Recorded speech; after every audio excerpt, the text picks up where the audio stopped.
Recording in progress.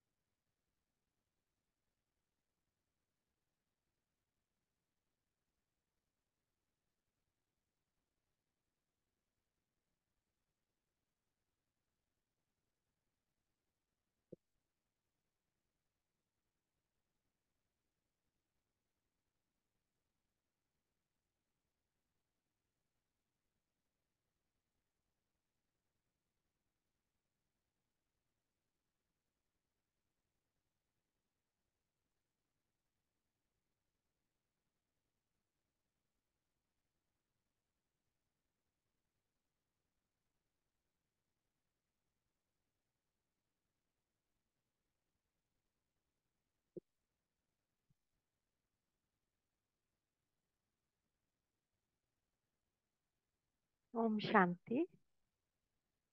आत्मिक स्थिति में बैठ जाए।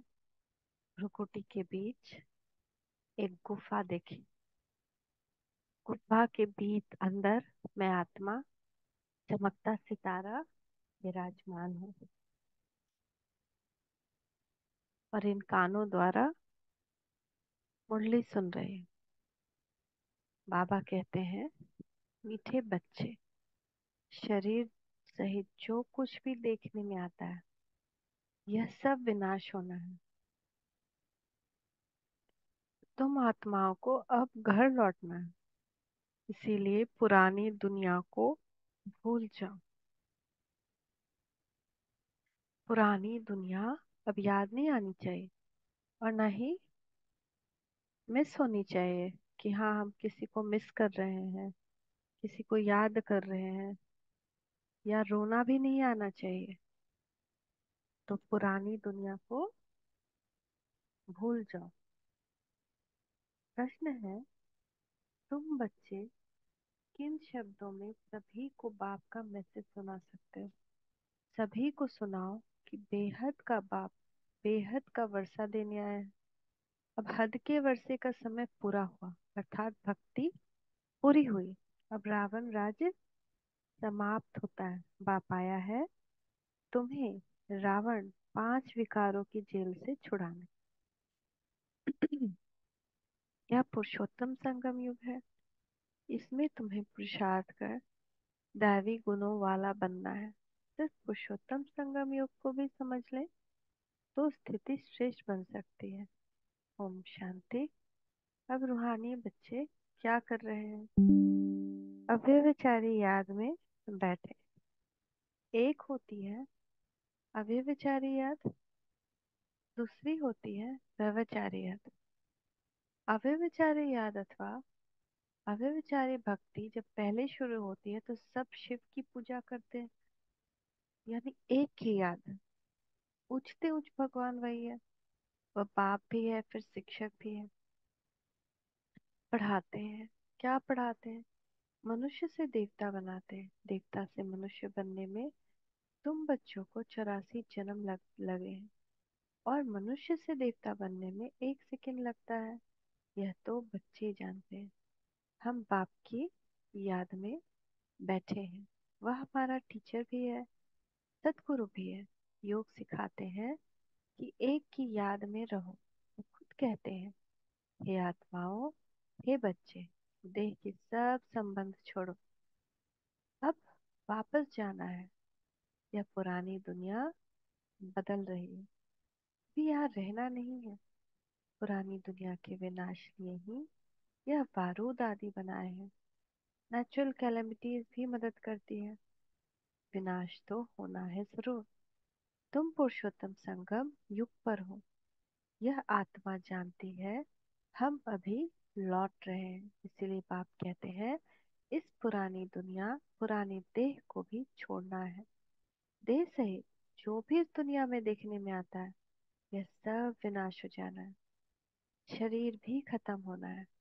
अब हम आत्माओं को घर लौटना है। लौटने बिगर नई दुनिया में आ नहीं सकेंगे। अब तुम पुरुषोत्तम बनने का पुरुषार्थ कर रहे हो। पुरुषोत्तम है यह देवताएं, सबसे ऊंच ते ऊंच है निराकार बाप। फिर मनुष्य सृष्टि में आओ तो इसमें है ऊंच देवता। वह भी मनुष्य है, परंतु दैवी गुण वाले। देवताएं भी मनुष्य हैं। फिर वही आसुर गुण वाले बनते हैं। अब फिर आसुरी गुणों से दैवी गुणों में जाना पड़े, सत्युग में जाना पड़े। किसको? तुम बच्चों को। तुम बच्चे पढ़ रहे हो, औरों को भी पढ़ाते हो। सिर्फ बाप का ही मैसेज देना है। बेहद का बाप बेहद का वर्षा देने आए हैं। अब हद का वर्षा पूरा होता है। बाप ने समझाया है, 5 विकारों रूपी रावण की जेल में सब मनुष्य हैं, सब दुख ही उठाते हैं। सूखी रोटी मिलती है। 5 विकार मनुष्य का, रावण का जेल में हम है ना। बाप आकर के सबको रावण से छुड़ाए, सदा सुखी बनाते हैं। बाप के सिवाय मनुष्य को देवता कोई बना न सके। तुम यहाँ बैठे हो मनुष्य से देवता बनने के लिए। हम क्यों आ रहे हैं? मुरली सुन रहे हैं, योग कर रहे हैं। मनुष्य से देवता बनने के लिए अपना ये लक्ष्य नहीं भूलना चाहिए। और जब लक्ष्य याद है तो वैसा लक्षण धारण करना चाहिए। अभी है कलयुग, बहुत धर्म हो गए। तुम बच्चों को रचता और रचना का परिचय खुद बाप बैठ देते हैं। तुम सिर्फ ईश्वर परमात्मा कहते थे। तुमको यह पता नहीं था कि वह बाप भी है, टीचर भी है, गुरु भी है। उसको कहा जाता है सतगुरु। अकाल मूर्त भी कहा जाता है। तुमको आत्मा और जीव कहा जाता है। वह अकाल मूर्त इस शरीर रूपी तख्त पर बैठे हैं। वह जन्म नहीं लेते। तो वह अकाल मूर्त बाप बच्चों को समझाते हैं, मेरा अपना रथ नहीं है। मैं तुम बच्चों को पावन कैसे बनाऊं? मुझे तो रथ चाहिए ना। अकाल मूर्त को भी तख्त तो चाहिए। अकाल तख्त मनुष्य का होता है, और कोई का नहीं होता। तुम हर एक को तख्त चाहिए। अकाल मूर्त आत्मा यहाँ विराजमान है। वो सभी का बाप है। उसको कहा जाता है महाकाल। वह पुनर्जन्म में नहीं आते हैं। तुम आत्माएं पुनर्जन्म में आती हो। मैं आता हूँ कल्प के संगम युगे। भक्ति को रात, ज्ञान को दिन कहा जाता है, पक्का याद करो। मुख्य है ही 2 बातें, अल्फ और बे, बाप और बादशाही। बाप आकर बादशाही देते हैं और बादशाही के लिए पढ़ाते हैं, इसलिए इसको पाठशाला भी कहा जाता है। भगवान वाच, भगवान तो है निराकार, उनका भी पाठ होना चाहिए। वह है ऊंच ते ऊंच भगवान। उनको सभी याद करते हैं। बाप कहते हैं ऐसा कोई मनुष्य नहीं होगा जो भक्ति मार्ग में याद न करता हो। दिल से ही तब पुकारते हैं, हे भगवान, हे लिबरेटर, ओ गॉड फादर। क्योंकि वह है सभी आत्माओं का फादर, तो जरूर बेहद का ही सुख देंगे। हद का बाप और हद का सुख देते हैं, कोई को पता नहीं। अब बाप आए हैं, कहते हैं बच्चों, और संग तो मुझ एक बाप को याद करो। यह भी बाप ने बताया है कि तुम देवी देवता नई दुनिया में रहते हो, वहां तो अपार सुख है। उन सुखों का अंत नहीं पाया जाता। नए मकान में सदैव सुख होता है, पुराने में दुख होता है। तब तो बाप बच्चों के लिए नया मकान बनवाते हैं। बच्चों का बुद्धि योग नए मकान में चला जाता है। यह तो हुई हद की बात। अभी तो बेहद की बात बाप नई दुनिया बना रहे हैं। पुरानी दुनिया में जो कुछ देखते हो वह कब्रिस्तान होना है। अभी परिस्तान स्थापन हो रहा है। तुम संगम युग पर हो। कलयुग की तरफ भी देख सकते हो, सतयुग की तरफ भी देख सकते हो। तुम संगम युग को साक्षी हो देखते हो। प्रदर्शनी अथवा म्यूजियम में आते हैं तो वहां भी तुम संगम संगम पर खड़ा कर दो। इस तरफ है कलयुग, उस तरफ है सतयुग, हम बीच में हैं। बाप नई दुनिया स्थापन करते हैं जहाँ पर बहुत थोड़े मनुष्य होते हैं और कोई भी धर्म वाला नहीं आता है। सिर्फ तुम ही पहले पहले आते हो। अब तुम स्वर्ग में जाने का पुरुषार्थ कर रहे हो। पावन बनने के लिए मुझे पुकारा है कि हे बाबा, हमको पावन बनाकर पावन दुनिया में ले चलो। इसे नहीं कहते कि शांति धाम में ले चलो। परम धाम को कहा जाता है स्वीट। अभी हमको घर जाना है, जिसको मुक्ति धाम कहा जाता है, जिसके लिए ही सन्यासी आदि शिक्षा देते हैं। वह सुख धाम का ज्ञान दे नहीं सकते। वह है निवृत्ति मार्ग वाले। तुम बच्चों को समझाया गया है कौन कौन धर्म कब कब आते हैं। मनुष्य सृष्टि रूपी झाड़ में पहले पहले फाउंडेशन तुम्हारा है। बीज को कहा जाता है वृक्षपति। पाप कहते हैं मैं वृक्षपति ऊपर में निवास करता हूँ। जब झाड़ एकदम झरझरे भूत हो जाता है, तब मैं आता हूँ देवता धर्म स्थापन करने। बनैन ट्री का बड़ा वंडरफुल झाड़ है। बगैर फाउंडेशन बाकी सारा झाड़ खड़ा है। कलकत्ता में पेड़ है जिसका थुड़ नहीं है। पूरा झाड़ है लेकिन थुड़ नहीं है। इस बेहद के झाड़ में भी आदि सनातन देवी देवता धर्म है नहीं, बाकी सब धर्म खड़े हैं। तुम मूल वतन निवासी थे, यहाँ पाठ बजाने आए हो। तुम बच्चे ऑलराउंड पाठ बजाने वाले हो, इसीलिए 84 जन्म है मैक्सिमम। फिर मिनिमम एक जन्म मनुष्य कह देते हैं। 84 लाख जन्म वह भी किसके होंगे, यह भी समझ नहीं सकते। बाप आकर तुम बच्चों को समझाते हैं 84 जन्म तुम लेते हो। पहले पहले मेरे से तुम बिछड़ते हो, बाबा से हम पहले बिछड़ते हैं परम धाम में। सत्युगी देवताएं ही पहले होते हैं। जब वहाँ आत्माएं यहाँ पाठ बजाती है, तो बाकी सब आत्माएं कहाँ चली जाती हैं, यह भी तुम जानते हो। बाकी सब आत्माएं शांति धाम में होती हैं। तो शांति धाम अलग हुआ ना। बाकी दुनिया तो यही है, पाठ यहाँ बजाते हैं। नई दुनिया में सुख का पाठ, पुरानी दुनिया में दुख का पाठ बजाना पड़ता है। सुख और दुख का यह खेल है। यह है वह है राम राज्य। दुनिया में कोई भी मनुष्य यह नहीं जानते कि सृष्टि का चक्र कैसे फिरता है। न रचयिता को, न रचना के आदि मध्य अंत को जानते हैं। ज्ञान का सागर एक बाप को ही कहा जाता है।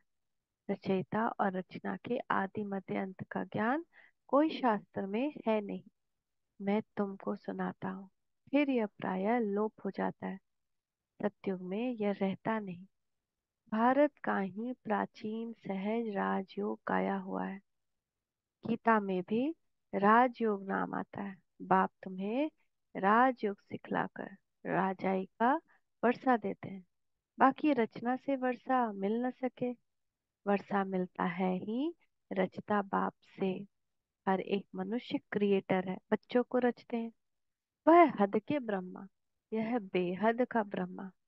वह है निराकार आत्माओं के पिता, और वह लौकिक पिता या फिर प्रजापिता। प्रजापिता कब होना चाहिए? क्या सतयुग में? नहीं, पुरुषोत्तम संगम युग पर होना चाहिए ना।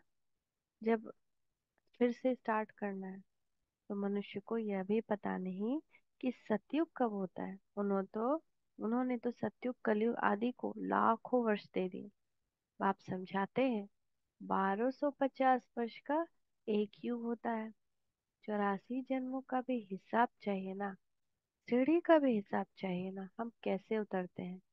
पहले पहले फाउंडेशन में है देवी देवता, उनके बाद फिर आते हैं इस्लामी बौद्धिक।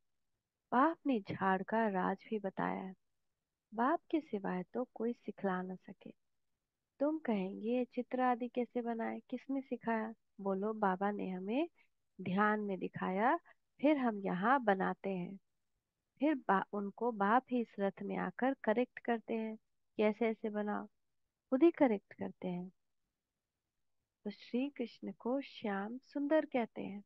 न भगवान खुद ही सारा फोटो बनवाए, कितना आश्चर्य है ना। कितना सुंदर ड्रामा वही भगवान के साथ है। और फिर भी भगवान का एक एक बात मानना है ना। कल एक पढ़ रहे थे मुरली कि आज्ञाकारी कौन होते हैं, और फिर जो आज्ञाकारी नहीं होते वो कौन होते हैं। तो भगवान का आज्ञाकारी बच्चा बनना है। पुरानी दुनिया को भुला देना है बुद्धि से। इसमें कोई नाराज नहीं होता या उससे कुछ नहीं छूटता। ये हमारा अपना रस है जो हम उसमें अभी भी लटके पड़े हैं।